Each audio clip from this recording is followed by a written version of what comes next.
una sociedad que pierde la sensibilidad del arte está condenada a desaparecer. Y eso ha pasado con todas las sociedades. Cuando el arte se pervierte, en ese momento esa sociedad, ese momento de la humanidad se pierde. Y eso ha pasado en todos lados, ¿eh? Así que podemos encontrar que Roma, Grecia llegaron a tal grado en que el momento que se corrompieron, desaparecieron. Y eso podemos llegar.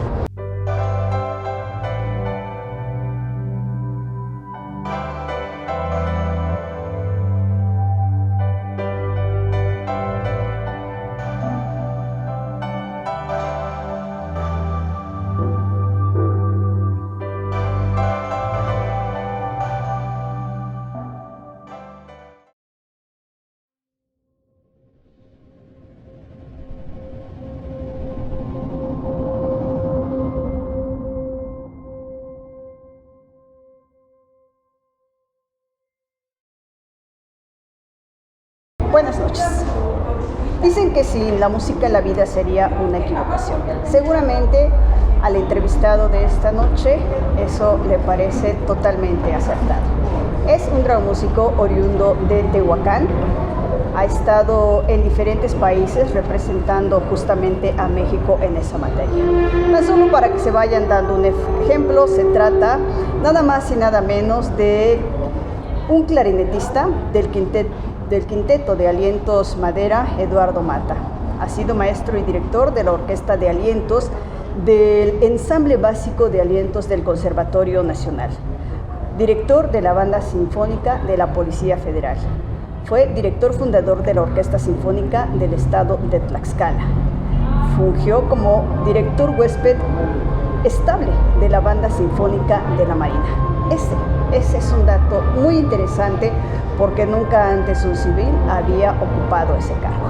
Hoy me da un gran gusto presentarles a Patricio Méndez Garrido. El maestro, tengo que decirle así, aunque nos une una gran amistad, Patricio Méndez Garrido, oriundo de Tehuacán y egresado del Conservatorio Nacional de México. ¿Cómo estás? Hola Elizabeth, muy bien. Aquí encantado de estar en Tehuacán y de venir a hacer algo de música, pero bueno, con un montón de proyectos para llevar, para hacer en adelante y bueno, llevando un montón de cosas en la Ciudad de México y en otros lugares. Vámonos hasta el inicio, Patricio. ¿Cómo empieza tu afición por la música? ¿En qué momento descubres que la música es lo tuyo y que te quieres dedicar a ello? Bueno, mira, mi señor padre es músico, de ahí yo creo que es la parte de herencia, y yo creo que surgió cuando era yo pequeño, porque veía yo las partituras que mi padre tocaba y me ponía ahí en el atril, y eso lo he contado con muchas personas. Le he dicho, mira, es que yo veía las notas y yo decía, cada nota seguramente saltará y dirá, yo soy re, yo soy mi, yo soy fa, y eso, la imaginación, ¿no? Entonces yo decía, seguramente es como una cuestión de brujería, ¿no? Algo han de hacer esas cosas, y mi padre las agarra, es como un brujo que las agarra y hace sonidos, ¿no? Empezó como eso, como una cuestión de encantamiento, ¿no? Y ahí empecé con la música. Bueno, ya desde la panza de mi madre yo creo que escuchaba yo los sonidos que ejecutaba mi padre en el clarinete, en el saxofón, y de ahí empezó a surgir la cuestión de la música, ¿no? ¿Vienes entonces de una familia de músicos? Sí, mi padre es el primer músico de la familia, de ahí surgen 2 hermanos más y yo que somos músicos. ¿Tú empiezas a tocar tu primer instrumento a qué edad? Yo empecé un poquito ya grande, estaba yo en la secundaria cuando formamos parte de la banda sinfónica de la banda de la Jorge L. Tamayo, y vuelvo a insistir, yo ya traía esa idea de la música, pero ahí ya fue un poquito más adentrándome a la música, y a final de cuentas pues terminé dirigiendo a la misma banda, ¿no? Y haciendo algunos eventos en Puebla y todo esto. Entonces yo creo que ya empezaba ahí el gusanito, y luego poco a poco fue a acercarme un poco a la música. Mi hermano ya tocaba mi padre había tocado en la banda sinfónica de Tehuacán, mi hermano también tocaba, resulta que él se va a otro lado y me deja la plaza cuando yo tenía 15 años, entonces ahí empecé a tocar en la banda municipal y luego empecé a tomar clases con un maestro de acá de Tehuacán, que en paz descanse, Gerardo Castillo Blanco, y él me empezó a adentrar a la música y él fue el primero que me mencionó, existe el conservatorio, y dije, ¿y eso qué es? Pues es un lugar donde solamente dan clases de música. Dije, caray, ¿y eso cómo se come? No, pues nada más para puros músicos. Dije, yo quiero eso. Y a raíz de eso me fui. ¿Te fuiste a México? Me fui a estudiar. ¿Fue difícil ¿Se hace un examen? ¿Cómo se entra al conservatorio? Sí, no era complejo antes, era un examen muy simple. Ahora sí es muy difícil. Nada más para que se haga la idea un poco la gente, un violinista, un muchachito que quiere entrar a estudiar violín, tiene 7 sinodales y ya la cosa ya se vuelve más compleja, ¿no? Y entonces alguno de los sinodales puede decir, mira, sí puede servir o no. Y así es como se van haciendo los exámenes. Si uno dice que no, ya no entra, ¿o cómo es? Esto depende del peso de los sinodales que estén ahí adentro, que eso sí es muy importante. Por lo regular entran 2, 3 rusos, que es una escuela muy fuerte del violín, y si alguien dice de ellos no, es casi seguro que no se queda. ¿Tú cómo entras? Híjole, yo entré como fagotista, porque ya no había fichas para poder entrar a estudiar clarinete, que originalmente yo quería estudiar clarinete. Ya no había fichas, entonces entré a estudiar fagot, cosa que nunca hice. Y adentro del conservatorio siempre he tenido un poco la manía de hacer las cosas a como se me antoja. Entonces adentro del conservatorio dije, no, yo no quiero estudiar fagot, yo quiero estudiar clarinete. Estudié un tiempo clarinete, luego me cambié a organista. Órgano estudié 8 años nada más, de 10. Y luego dije, no, yo quiero ser director de orquesta. Y terminé como director de orquesta. Para esto también estudié 8 años de composición, 4 años de violonchelo. Hice mi plan de estudios como yo consideraba que se podía hacer. Ahora eso ya no se puede hacer, pero en mi momento sí se podía hacer. Entonces hice un montón de loqueras, de las cuales estoy orgulloso porque gracias a eso conocí un mundo mucho más amplio, ¿no? ¿Cuántos años entonces estudiaste para llegar a ser director de orquesta? Pues bueno, lo que pasa es que primero fueron los 14 años para terminar en esto. Y luego estudié otra cantidad de años en donde tuve la oportunidad de estudiar violonchelo y composición y todo esto, a la parte que ya era yo docente del conservatorio. ¿Tú eras docente y alumno, estudiante al sí, mismo tiempo? Claro. ¿Eso Es que yo creo que uno tiene que trabajarle mucho, tiene que estudiar mucho y jamás vamos a dejar de aprender. E inclusive gracias a eso hice otra licenciatura, hice una licenciatura en idiomas, hice la maestría en educación, un año como doctorante en educación, terminé el doctorado en dirección musical y actualmente estoy estudiando otra vez. Me metí a estudiar la carrera de leyes porque tenía yo un poco de tiempo. ¿Cuántas carreras tienes entonces?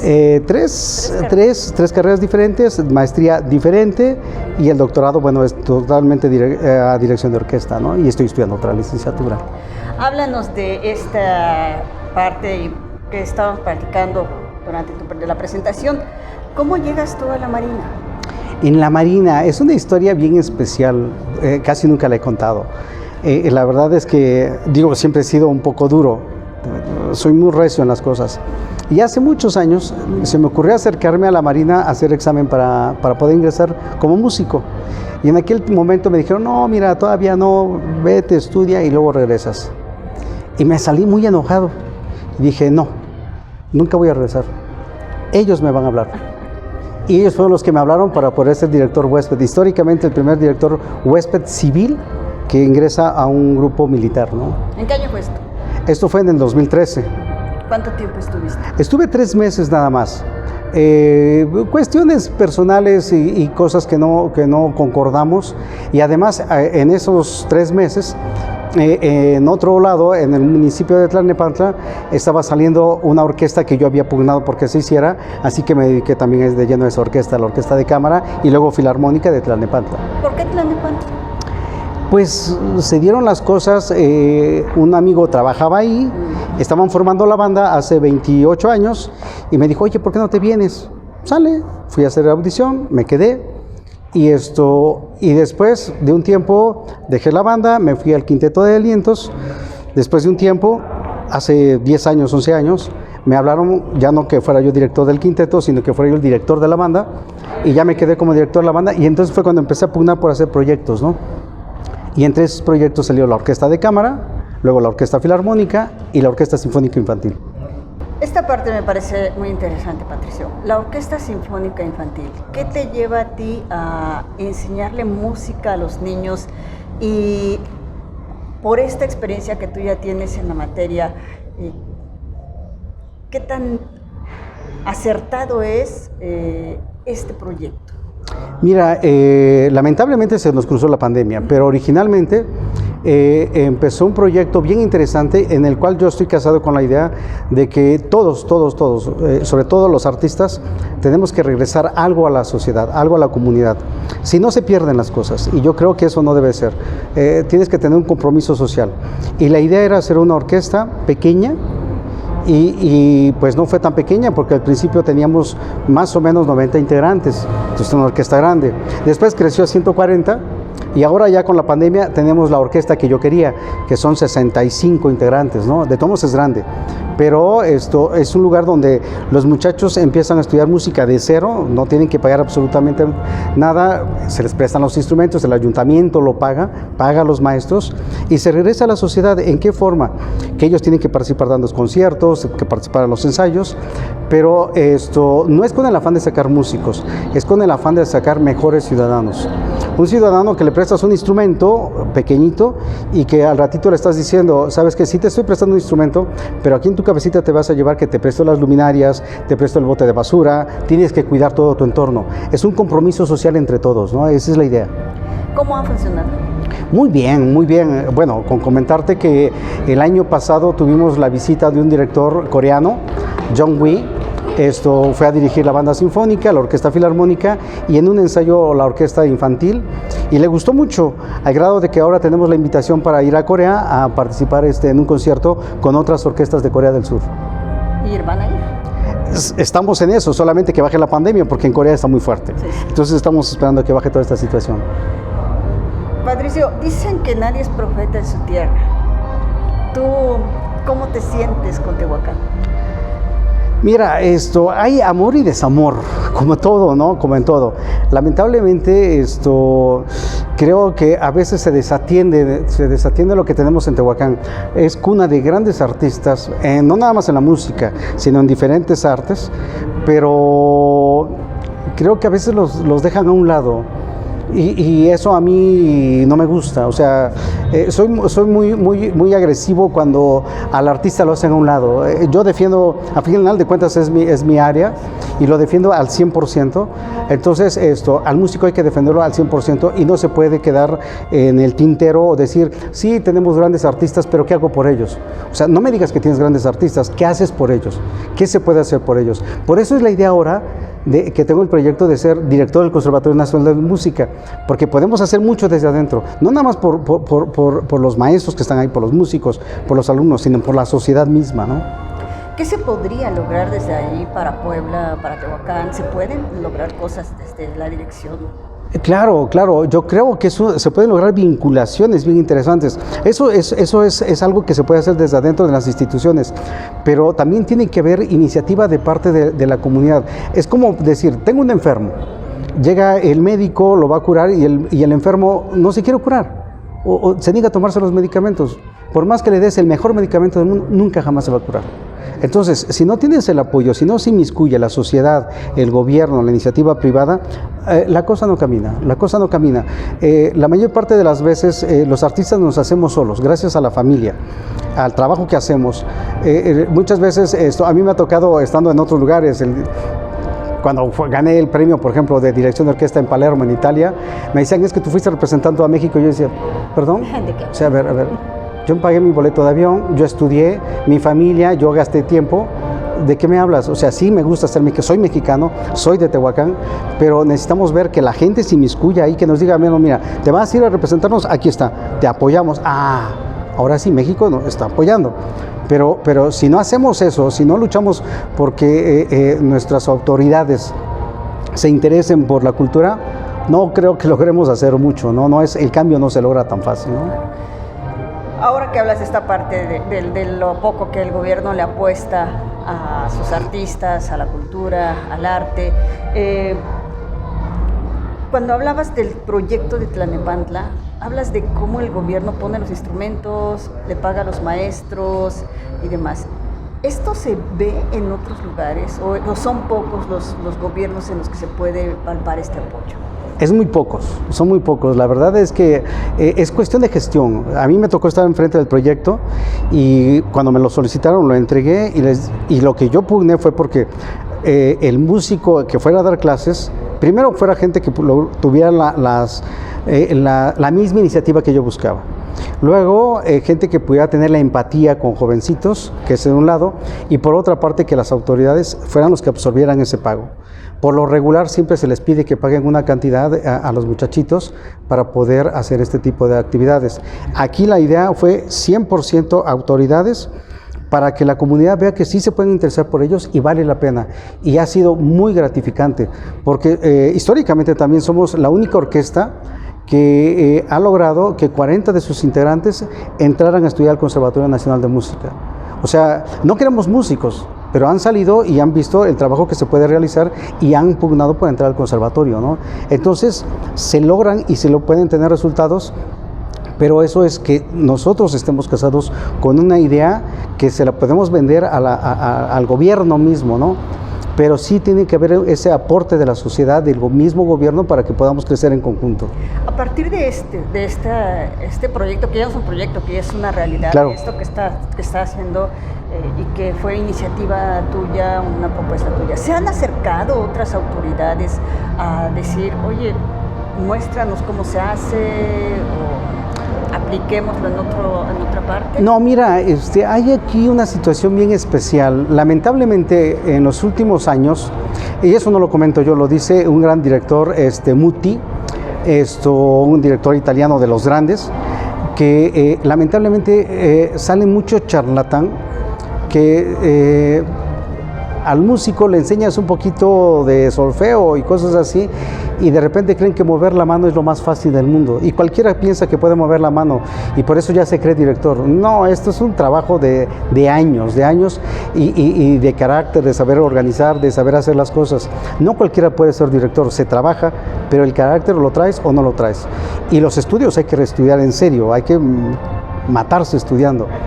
Pero mucha gente lamentablemente dice, ya puedo mover la mano, ya soy director, y eso hace que muchos proyectos o mucha gente vea el proyecto como algo insignificante, ¿no?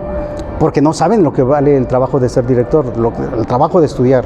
Una carrera de músico dura 8 años, el director de orquesta tiene que estudiar 10 años, pero además tiene que tener cultura general en todos los sentidos. Es algo complejo, no es tan fácil. Entonces, sí, digo, ahora he tenido un montón de gente que se acerca a que le dé yo clases y todo esto. Y hace 2 años di un curso en internet y tuve desde la Patagonia hasta el norte de México, pasando por Cuba y España. Entonces, habla un poquito de que este es un trabajo serio y muy difícil, ¿no? Muy complejo. Para que nuestros seguidores se hagan una idea, mira, yo casi siempre que hago programas como este, estoy segura de que las personas que nos ven, alguien o más de uno dirá, oye, me gusta esta idea, yo quiero hacer esto, ¿no? ¿Qué hace un director? Tú acabas de decirlo, no nada más es mover la mano. ¿Qué más es? ¿Qué hay detrás de todo eso? ¿Qué hace un director antes de subirse frente a una orquesta con un público a mover la mano? Mira, esto es ponértelo así. En un grupo tienes 80 músicos, 60 músicos, 100 músicos, y el director tiene que tener la capacidad de escuchar entre esos 60 quién está haciendo las cosas al revés de lo que quiere. Y tener el oído tan educado que diga, fulanito, quiero esto, el otro. Y tienes que saber qué es lo que está pasando ahí. Esa es una de las primeras características. Luego, tiene que coordinar a grandes músicos, porque son músicos que son preparados en su instrumento, y tienes que convencerlos que tu idea es la básica y eso es lo que tú deseas. Esa es tu interpretación. O sea, mover la mano se puede lograr hasta en un día, pero eso no te hace director. Lo que estudias de la misma obra, lo que te llega a la cabeza de lo que tiene que decir esa obra, eso es lo importante. Ahí es donde se ve el artista, ahí es donde se ve el director de orquesta. No por nada el director gana mucho más que un músico. O sea, la gente no lo sabe, pero estamos hablando de un director de primer nivel. Habemos muchos niveles adentro de esto y algunos estamos hasta abajo. Los que están hasta arriba, pues podrán estar ganando, ¿qué te parece? Tal vez, no sé, $2.5 millones al mes, ¿sí? Un músico gana $8,000 en primer nivel y el director gana $2 millones. Así que hay una diferencia enorme ahí. A pesar de el amor y el desamor con la tierra que te vio nacer, Patricio, tú siempre estás trayendo cosas a Tehuacán. Siempre le llevas algo, siempre buscas entre todas tus actividades un tiempo para Tehuacán. ¿Hay proyectos? Pues sí, mira, uno de los proyectos es hacer un concierto. Tengo ganas de hacer un concierto en donde hagamos un homenaje a compositores, empezar a hacer un homenaje a compositores de Tehuacán. Y yo creo que es muy importante hacer eso, porque si no, hacemos a un lado a nuestra gente. Y bueno, aquí en Tehuacán ha habido, Gutiérrez Heras, un gran compositor a nivel internacional, maestro de grandes músicos, y era de Tehuacán y él no se acercaba mucho a Tehuacán. Pues una vez que se logró ir, ya no quiso regresar a Tehuacán. ¿Por algo sería? Eso habla un poquito a veces del desamor de lo que te comentaba. Pero hay que estarse enamorando a diario hay que estarse enamorando, porque si no pierdes. Y yo creo que aquí es ganar, ¿no? Entonces yo creo que es atraer más cosas, movernos, porque creo que eso también es funcional. Lamentablemente creo que muchas veces te vieron crecer con ellos y dicen, no, mira, yo lo vi cuando empezaba. Sí, espérame tantito, pero por eso se estudia y para eso se crece. Y yo creo que a veces es lo complejo. Pero pues nunca es imposible, ¿no? En todo este caminar que tú has hecho, de estas autoridades de Tehuacán, ¿cuántos se han acercado para decirte, ven, muéstranos tu música, enséñanos tu talento o ayúdanos en algún proyecto? Bueno, para hacer algunas actividades, de repente traer algunos conciertos, sí ha habido algunos acercamientos con algunas autoridades de repente, pero en la actualidad nada. Yo creo que a veces es lo que comentaba. Tehuacán debería de tener un lugar donde dijeran, a ver, mira, ¿quién es deportista? ¿Qué está haciendo? Un seguimiento. Este es artista, ¿qué está haciendo? ¿Dónde? ¿Qué come? ¿Qué hace? ¿No? ¿Dónde anda caminando? ¿Y qué anda haciendo para que tengamos esa cercanía?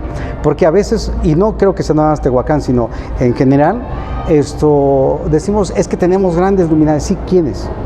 ¿Qué hacen? No, tenemos grandes luminarias. Sí, dime quiénes son, para que puedas decir que tenemos.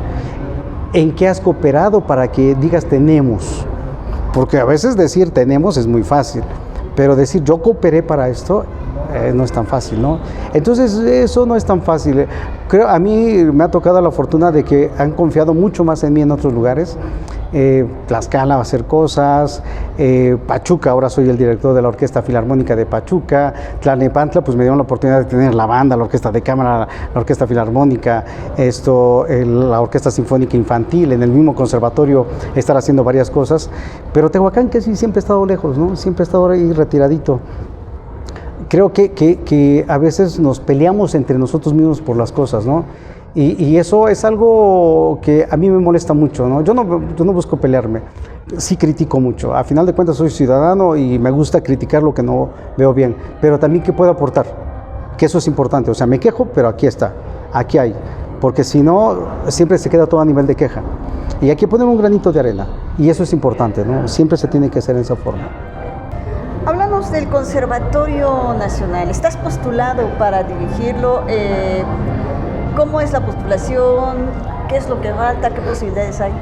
Mira, la postulación surgió, bueno, cada 4 años se hace el concurso para ser director del conservatorio, y esta vez salió para proponerse, pero había que meter un currículum primero, currículum junto con el proyecto.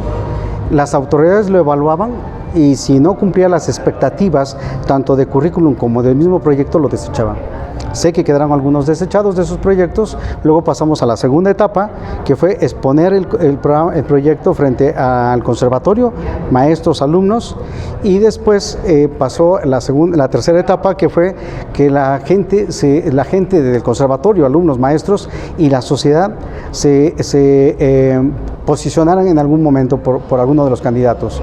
Luego hicimos el examen psicométrico y ahora estamos esperando la cita con las autoridades, y después viene designación. No es por votación, sino por designación, pero se tiene que seguir todo este proceso, ¿no? Entonces sí es un proceso un tanto largo. ¿Y cuál fue tu proyecto? Mira, el proyecto es apoyar al conservatorio. ¿Qué podemos sacar del conservatorio para que crezca?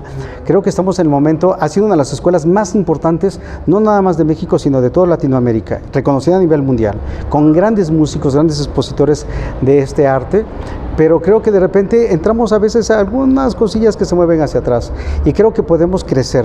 Entonces, apostar porque podemos crecer, porque podemos hacer más logros y relacionarnos a nivel internacional, que eso también es importante, ¿no? Ya que hablas de asuntos de logros y demás, hablamos hace rato de tu incursión a la Marina como un civil dirigiendo. ¿Qué otras cosas has hecho? Bueno, como te comentaba, por ejemplo, exactamente el noviembre anterior que empezara la pandemia, estuve en Brasil, fui a dar un curso, a dirigir en Santa Catarina, allá en Florianópolis, y regresando a los 10 días me hablaron para ir a dirigir la orquesta de la Filarmónica de Pachuca, ahí estoy ahora dirigiendo también.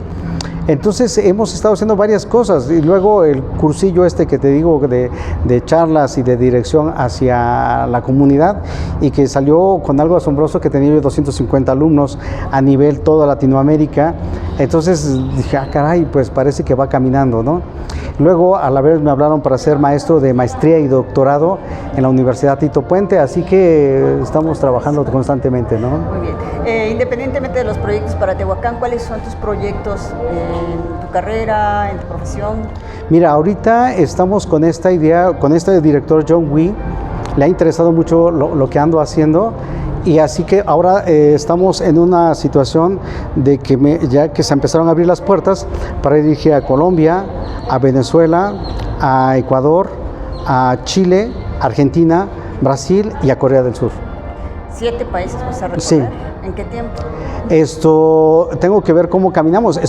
Honestamente estoy esperando que baje la pandemia. Sí. Bajando la pandemia, espero empezar a ya hacer las gestiones para poder salir, porque ahorita ni pasaportes ni visas para ningún lado hay, ¿no? Entonces tenemos que esperarnos a todas esas cuestiones, que baje esta cuestión y yo creo que sí va a haber oportunidad. Aparte aquí mismo en México ir a dirigir a otros lados, que también se está dando la posibilidad.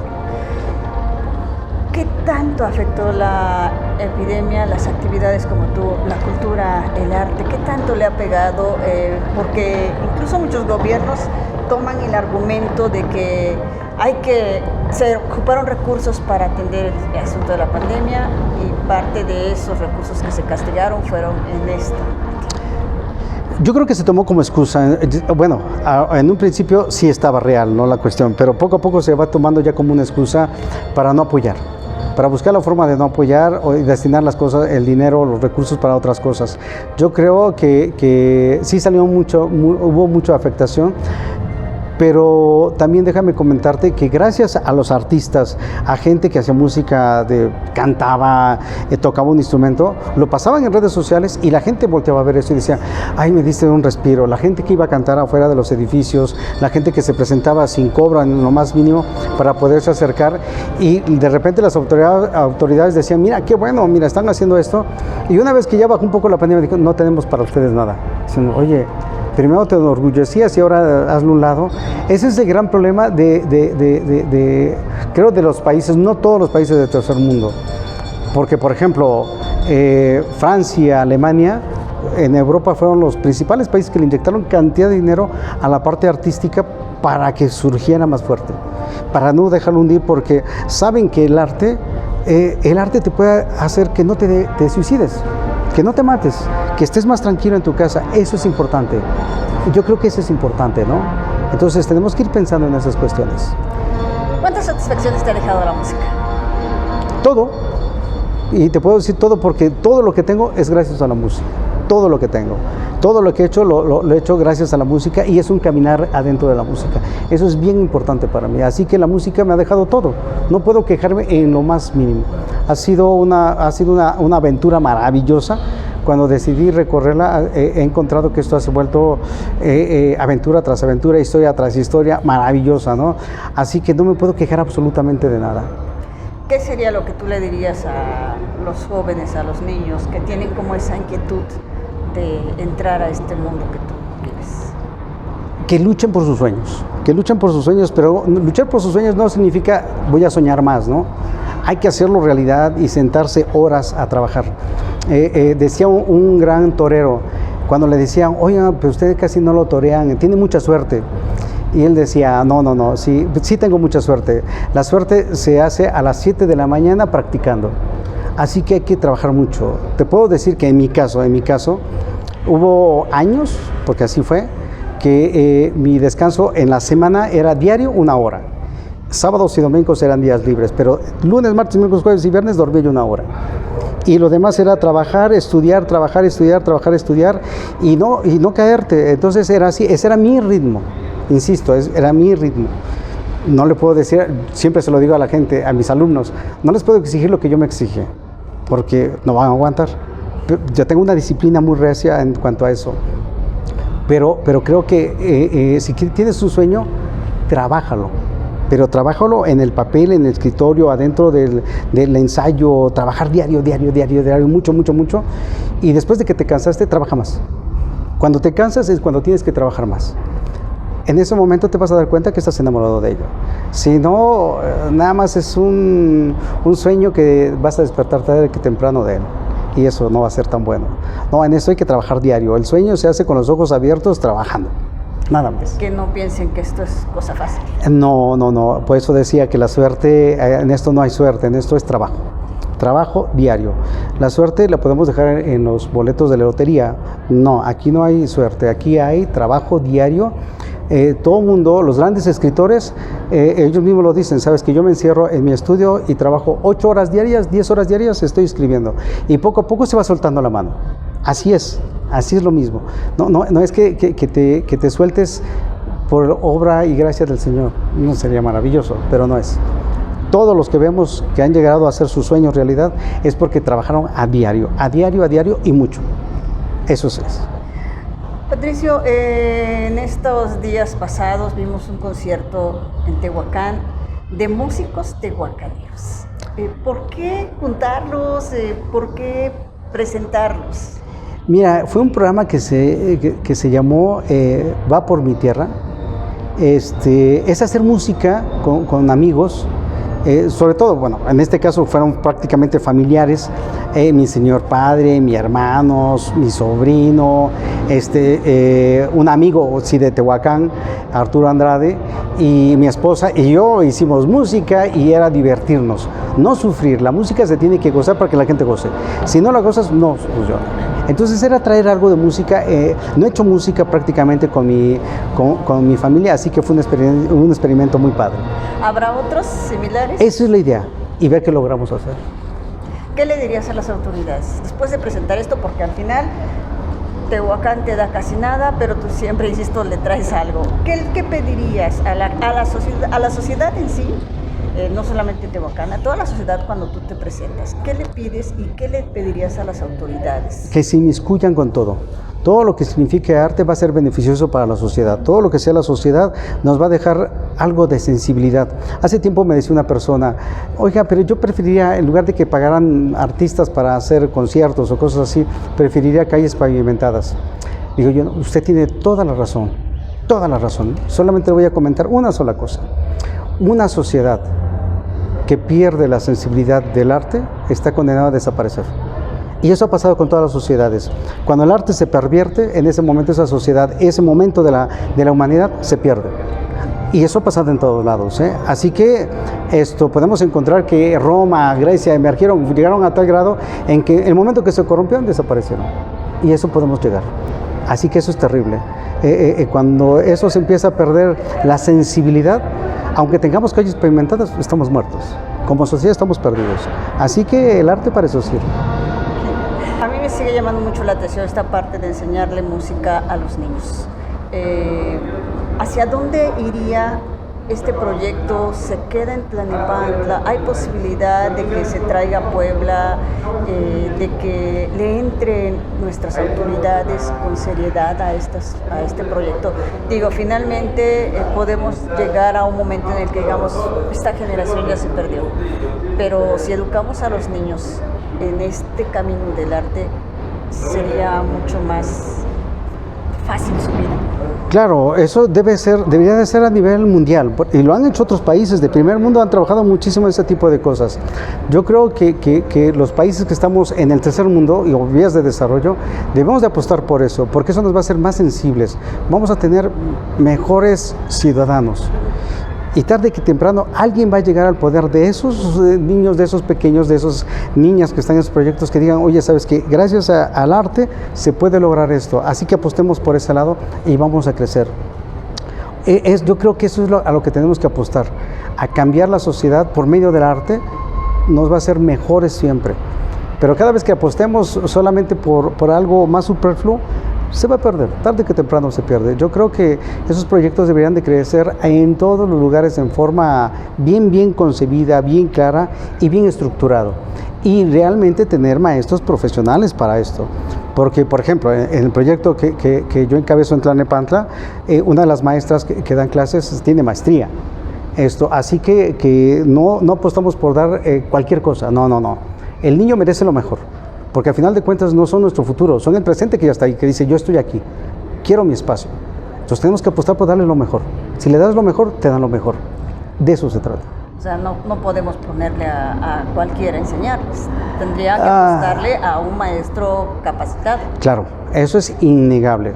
Y alguien que esté enamorado de la idea de dar clases, porque no nada más es que esté preparado, sino que además que esté preparado, sepa dar clases. Eso también es importante. ¿Cómo visualizas tú tu trabajo en 5 años? No quiero que te vayas tan lejos, pero en 5 años. Pues haciendo música, ya estoy en el segundo cuatrimestre de esta carrera, tengo ganas de estudiar otras 2 carreras todavía y hacer más cosas, ¿no? Entonces en eso estamos, ¿no? Es hacer todo el tiempo arte, ¿no? Oye, ¿qué posibilidades hay de que te quedes en la dirección del conservatorio? Muchas. Yo creo que ahorita estamos en un momento en donde hay muchas posibilidades de crecer y de podernos irnos hacia arriba, así que estamos apostando el 100% en esfuerzos para hacer esto, pero no me estoy casando con la idea, no es lo único. Tengo muchos proyectos para hacer, para moverme, para poder crecer igualmente personalmente, pero ese es uno de los proyectos que están ahí encaminados. Pero siempre tengo 2 o 3 puertas buscándolas abrir. Así que nunca estoy casado con una sola idea, siempre hay más para dónde caminar, ¿no? ¿Cuáles son esas puertas? Esperemos que vayan cuajando poco a poco, ¿no? Que no las cuentes. No, es que luego dices, nunca cuentes todo, nomás menciona que están ahí y ya poco a poco van caminando. ¿Cuándo regresas a Tehuacán, a Puebla? Híjole, todo dependerá de cómo funcione esta ocasión y esperamos en verano estar por acá. ¿Algo más para cerrar nuestra entrevista? Pues agradecerles a todos, a ti, por el apoyo, al camarógrafo que está con nosotros para poder hacer esta entrevista y de verdad agradecerles a todos en Tehuacán por todo el apoyo que nos puedan dar, porque creo que es necesario para todos los artistas de Tehuacán y los que han salido de Tehuacán. Gracias, Patricio. Muchísimas gracias, saludos.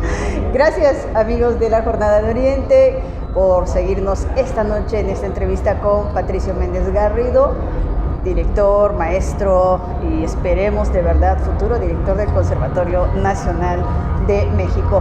Como siempre les pido que nos ayuden a compartir esta entrevista, que nos regalen un me gusta, que nos ayuden a que esto tenga más presencia en las redes sociales y que no se pierdan de domingo a domingo las reporteras. Recuerden que mañana hay retransmisión de esta entrevista a las 6 de la tarde y también sigan el programa Aquí Vamos de nuestro jefe de información Fermín Alejandro García y de nuestro coordinador de información Martín Hernández Alcántara. Gracias a Felipe Jiménez en cámara, gracias a nuestro invitado esta noche, Patricio Méndez Garrido. Que pase muy buena noche.